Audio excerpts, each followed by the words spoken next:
એક પતંગિયું હતું, કોસેટામાંથી બહાર નીકળતું હતું.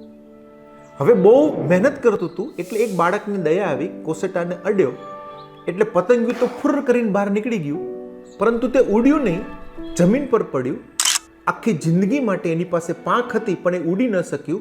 કારણ એટલું હતું કે જ્યારે એ કોસેટો તોડે છે ત્યારે એના શરીરમાં એવા કેમિકલ રિલીઝ થાય છે જે એને ઉડવાની શક્તિ આપે છે, જે બાળકે છીનવી લીધી. કરુણ કહાની છે ને, પતંગિયાની નહીં, ઘણા ઘરની અંદર બાળકોની પણ આવી જ કહાની છે. માતા પિતા બાળકની ઉપર ને ઉપર રહે છે એટલે બાળકના સંઘર્ષને છીનવી લે છે. મનોવિજ્ઞાન એવું કહે છે કે બાળક તમારી પાસે આવે ને ક્વેશ્ચન પૂછે તો આપણે એવું કહેવું જોઈએ કે બેટા આનો જવાબ તું વિચાર કે શું આવે, પછી જે ખૂટતું હોય કે ખોટું લાગતું હોય તો આપણે પૂરું કરવાનું.